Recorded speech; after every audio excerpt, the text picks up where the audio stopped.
Assalamualaikum warahmatullahi wabarakatuh. Kita bertemu kembali dalam mata kuliah Sitohistoteknologi bersama saya Aini dari Politeknik Medika Farma Husada Mataram. Tujuan pembelajaran ini adalah mahasiswa diharapkan mampu memahami dan menjelaskan tentang metode pemeriksaan, persiapan jaringan, baik yang merupakan jaringan histologi maupun jaringan sitologi, dan memahami metode-metode pada pemeriksaan histologi dan sitologi. Pokok pembahasan kita adalah metode pemeriksaan dalam histologi dan sitologi, kemudian persiapan jaringan dan metode-metode pemeriksaan histologi dan sitologi. Tujuan dari pemeriksaan ini adalah untuk menunjang diagnosa penyakit, menunjang pengobatan, dan juga untuk penelitian. Baik, persiapan jaringan. Seperti kita ketahui bersama, pada sitohistologi itu ada dua jenis sampel. Yang pertama berasal dari jaringan yang berasal dari histologi atau jaringan, dan satu lagi berasal dari sitologi. Kita pada simulasi gambar ini dapat dilihat sampel berupa jaringan atau histologi. Tahap pertama yang dilakukan adalah fiksasi. Tujuannya fiksasi ini adalah mencegah terjadinya autolisis oleh bakteri. Selain itu, tujuannya adalah mempertahankan struktur dan komponen pada jaringan sama seperti saat jaringan hidup. Jadi pada saat pemeriksaan adalah kondisi jaringan itu sama seperti saat jaringan masih hidup. Kemudian dehidrasi. Dehidrasi atau pengeluaran air dari jaringan. Pada tahap dehidrasi ini kita menggunakan alkohol bertingkat dari etanol bertingkat dari konsentrasi rendah ke konsentrasi tinggi secara bertahap. Kemudian tahap berikutnya adalah clearing. Clearing ini tujuannya adalah untuk penjernihan, clearing atau penjernihan, sehingga membuat jaringan tersebut transparan sehingga dapat diamati dengan menggunakan mikroskop. Kemudian infiltrasi. Infiltrasi ini adalah kondisi untuk menggunakan parafin. Adaptasi sebelum jaringan dimasukkan ke dalam parafin pada proses embedding atau pembedaman nanti. Kemudian fiksasi. Sebelum dilakukan fiksasi tentunya dilakukan grossing atau pemotongan jaringan menjadi kecil-kecil sesuai dengan ukurannya. Kemudian tujuan dari grossing itu adalah mempermudah penetrasi bahan fiksasi masuk ke dalam jaringan untuk menjamin proses pengawetan jaringan. Pada saat fiksasi ini, cara memastikan bahwa jaringan itu telah terfiksasi dengan baik adalah semua jaringan itu telah menjadi matang. Misalnya kita melakukan fiksasi dalam ukuran yang agak besar, ketika dilakukan pemotongan, maka bagian dalam itu masih terlihat merah. Artinya proses fiksasi belum berjalan dengan baik. Jadi ada bagian-bagian yang belum matang istilahnya. Jadi ukuran dalam fiksasi dibuat kecil sehingga mempermudah penetrasi bahan fiksasi ke dalam jaringan. Sehingga saat pemotongan nanti kita dapat memastikan bahwa seluruh jaringan itu telah matang. Jadi tidak ada jaringan yang masih berwarna merah. Bahan fiksasi yang kita gunakan itu banyak. Yang paling sering digunakan adalah formalin 10%. Ini adalah ukuran jaringan untuk proses fiksasi, dipotong dengan ukuran sekitar 0,1 sampai 0,5 cm. Pada saat kita menerima jaringan, biasanya itu sudah dalam keadaan terfiksasi dari ruang oka. Karena potongan jaringan masih besar, saat tiba di laboratorium kita membutuhkan grossing atau pemotongan untuk menjadi ukuran yang lebih kecil, sehingga kita masukkan lagi ke dalam larutan fiksasi. Kemudian dehidrasi. Adanya air pada jaringan tentu dapat mempengaruhi kualitas sediaan,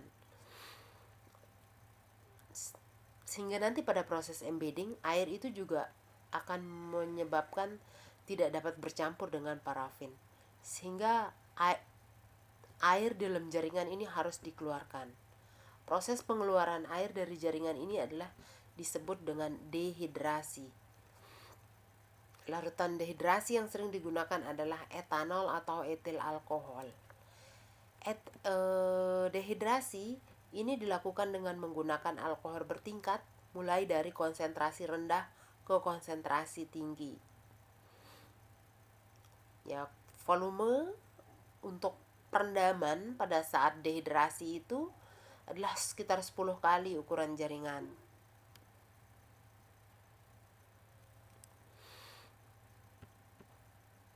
Kemudian pembersihan atau clearing. Jadi tahapan pertama tadi dehidrasi itu menggunakan alkohol dengan beberapa konsentrasi. Ini dapat kita lihat misalnya mulai dari 50, 70, 80. Jadi jaringan itu dimasukkan secara bertahap, mulai dari konsentrasi 50 misalnya selama 10 menit, nanti dipindah lagi ke konsentrasi 70 selama 10 menit, kemudian dipindahkan lagi ke konsentrasi 80 selama 10 menit, dan begitu selanjutnya, tergantung lama waktu yang akan digunakan. Jadi bertingkat. Jadi jaringan yang telah dipotong tadi dimasukkan secara bertahap untuk ke dalam masing-masing konsentrasi ini dalam waktu yang sesuai dengan waktu yang dibutuhkan. Kemudian setelah melalui perendaman di dalam dehidrasi secara bertingkat tadi, maka selanjutnya adalah tahapan clearing. Bahan yang sering digunakan untuk clearing yaitu adalah silen atau silol, kemudian toluol atau toluen. Ini adalah dua larutan yang sering digunakan untuk clearing atau penjernihan atau pembeningan ya. Jadi toluol ini sering digunakan karena di sini telah disebutkan kelebihan dan kekurangannya. Sering digunakan karena relatif murah. Kemudian silel juga dapat digunakan untuk mengecek air pada jaringan tersebut. Jika jaringan tersebut mengandung air, maka akan timbul butiran seperti putih susu yang melekat pada jaringan. Kondisi seperti ini dapat diperbaiki dengan cara memasukkan kembali ke dalam alkohol absolut. Jadi dimasukkan kembali ke dalam tahapan untuk dehidrasi tadi. Jadi setelah kita memastikan bahwa jaringan sudah tidak mengandung air, maka selanjutnya diberikan silol sehingga jaringan menjadi tampak jernih. Kemudian infiltrasi adalah mengkondisikan lingkungan jaringan pada parafin secara bertahap. Tujuannya adalah agar jaringan tidak rapuh. Di sini digunakan antara silol dengan parafin. Infiltrasi dilakukan di dalam oven pada suhu sekitar 56 derajat. Biasanya parafin yang digunakan itu ada 3 tahap, parafin 1, parafin 2, dan parafin 3. Kemudian embedding atau pembenaman, yaitu memasukkan jaringan ke dalam parafin. Kenapa dia disebut pembenaman? Karena jaringan yang sudah kita potong itu dimasukkan ke dalam parafin, sehingga keseluruhannya terbungkus oleh parafin, terblok istilahnya ya. Larutan yang digunakan adalah parafin.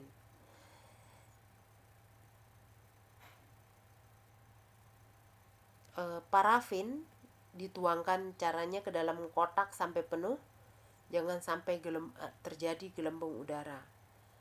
jaringan dimasukkan ke dalam blok parafin sehingga jaringan itu terbungkus ke dalam blok parafin. Seluruh jaringan itu terbungkus, diselimuti, masuk ke dalam parafin, sehingga yang terlihat itu adalah berbentuk blok, berbentuk sebuah kotak yang terblok oleh parafin setelah embedding ini.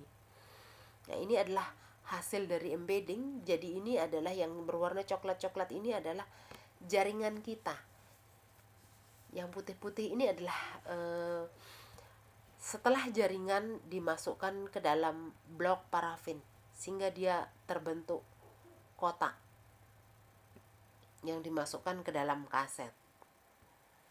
Kemudian ini adalah tahapan untuk pemotongan jaringan. Kita menggunakan mikrotom. Ini adalah bagian-bagian dari mikrotom. Jadi nanti pada saat akan dilakukan pemotongan dengan mikrotom, jaringan dikeluarkan dari kasetnya, kemudian dilakukan pemotongan. Setelah dilakukan pemotongan, tentu pada tahap pertama pemotongan yang akan terpotong adalah parafin yang tadi yang kita blok tadi. Kapan sampel ini diambil? Tentunya setelah jaringannya terlihat. Nanti akan berbentuk lembar-lembaran. Lembar-lembaran itu adalah merupakan blok parafin tadi. Sehingga kita akan mengambil sampel kemudian meletakkannya di atas objek lab ketika jaringan ini sudah mulai terlihat, ketika parafin-parafin tadi sudah teriris.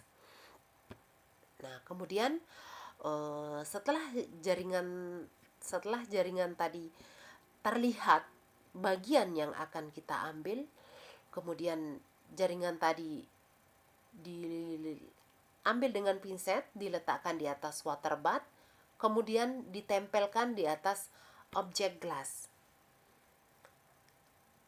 dihangatkan dengan di atas hot plate sedikit sehingga jaringan itu dapat menempel sempurna pada objek glass. Setelah dia jaringan menempel sempurna pada objek glass, maka masuklah kita ke dalam tahap pewarnaan. Tahap pewarnaan pada sediaan histologi ini menggunakan metode pewarnaan yang disebut hematoksilin eosin. Jadi di sini ada dua tahap pewarnaan, satu menggunakan hematoksilin dan yang satu menggunakan eosin. Hematoksilin berwarna biru dan eosin berwarna merah. Nanti prinsipnya inti sel yang bersifat asam akan menarik larutan atau zat yang bersifat basa sehingga dia akan berwarna biru.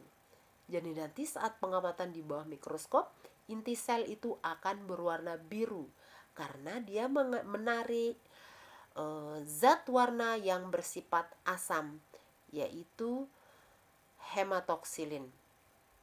Dan sitoplasma bersifat basa akan menarik larutan yang bersifat asam sehingga berwarna merah. Saya ulang sekali lagi, inti sel bersifat asam akan menarik larutan yang bersifat basa sehingga berwarna biru. Maaf, saya perjelas sekali lagi. Inti sel yang bersifat asam akan menarik larutan yang bersifat basa sehingga akan berwarna biru, yaitu hematoksilin. Dan sitoplasma bersifat basa akan menarik zat larutan yang bersifat asam sehingga berwarna merah dari eosin. Sehingga nanti hematoksilin ini akan memulas atau mewarnai inti sel. Jadi nanti inti sel saat kita melihat itu, inti selnya itu akan berwarna biru. Dan eosin itu akan mewarnai sitoplasma sehingga sitoplasma akan berwarna merah. Ini adalah penjelasan tahapan teknik pewarnaan eosin. Jadi teknik pewarnaan eosin itu tidak langsung menuangkan dengan eosin tadi, tapi menggunakan tahapan ini. Jadi dimasukkan tahapan setelah